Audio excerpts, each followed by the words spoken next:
গতকালের যে আমার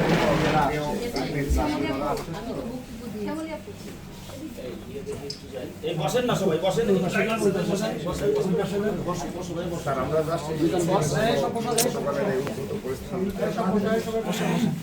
যে সাহসিকত পরিচয় দিয়েছি বহিরাগত মুক্ত ক্যাম্পাস দীর্ঘদিন যাবত নিচ্ছেন গতকাল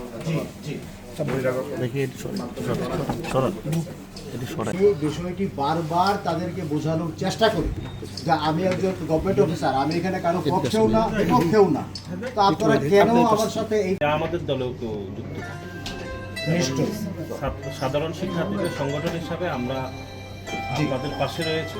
শিক্ষার্থীদের সাথে এরকম ঘটনা প্রমাণ করে যে জামাত ইসলাম যে বিভিন্ন শিক্ষা প্রতিষ্ঠানে তারা যে অরাজকতা তৈরি করতে চায় তার একটা নমুনা তারা গতকাল দেখাতে চেয়েছে। আমরা প্রোগ্রামটি করব যে তারা বাংলাদেশ জামাতে ইসলামীর এই মিরপুরের বিভিন্ন পদধারী নেতা, আমি সাহেবের কথা আপনি বলেছিলেন, হ্যাঁ, তারা এখানে বললো যে আরমান সাহেব আমাদেরকে পাঠিয়েছেন। তা আমি বললাম যে আরমান সাহেব পাঠিয়েছেন ভালো কথা, তো বিষয়টা কি? আপনারা তো এখানে তো গভর্নিং বডির তো কেউ না, আপনারা তো আপনাদের এখানে এইভাবে আসার উদ্দেশ্যটা কি? তো তারা বলল যে আমরা প্রথমে তারা কিছু কথা বলল যে এখানে এই নিয়োগ হয়েছে, অমুক হয়েছে, তমুক হয়েছে। তা আমি বললাম যে এটা তো নিয়োগ, এখানে কিছু হয় নাই, সব কিছু এখানে সব স্থগিত হয়ে গেছে। এটা কলেজের নিজস্ব ব্যবস্থাপনা, একটা নিয়োগের কথাবার্তা আছে, এটা আপাতত হচ্ছে না, এটা এখন এটা স্থগিত আছে গভর্নিং। তারপরে তাদের বক্তব্য হচ্ছে যে তাদেরকে কলেজের যাবতীয় হিসাব নিকাশ বুঝাইতে হবে। তো আমি একটু হাসলাম, আমি চাচ্ছিলাম আমরা বসে এখানে দাপ্তরিক কাজে আমরা ব্যস্ত ছিলাম, এখানে তো অনেক কাজ থাকে, চলে যান, আমি চেয়েছিলাম, কিন্তু তারা এখানে কলেজের যাবতীয় হিসাব নিকাশ তারা দেখে।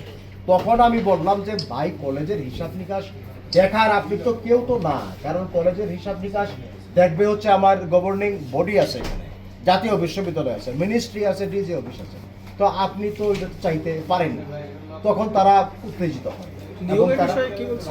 না, নিয়োগের বিষয়টা হচ্ছে যে কলেজের নিজস্ব ব্যবস্থাপনায় আমাদের কলেজের গভর্নিং বডি নিজস্ব ব্যবস্থাপনায় শিক্ষক স্বল্পতা দূর করার জন্য কয়েকটি বিষয়ে কয়েকজন শিক্ষক নিয়োগ দেওয়ার একটা বিজ্ঞপ্তি দেওয়া হয়েছিল। তো এখানে জামাতেরই কিছু লোকজনে এটা কোনো কিচ্ছু না। আমি 14 বছর 15 বছর আমি চাকরি করেছি, আমি শুধুমাত্র রাজবাড়িতে, আমার যৌবনটাই ওখানে কেটে গেছে,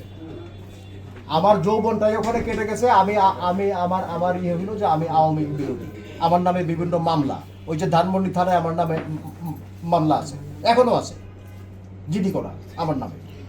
স্যার ঠিক আছে স্যার ধন্যবাদ স্যার, আমি সরকার বিরোধী।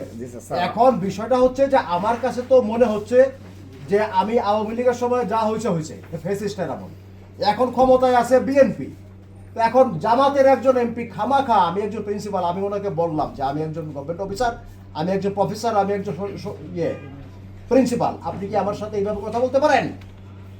আমি এমপি, আপনাকে আমি দেখে নিব, এই করব ওই করব।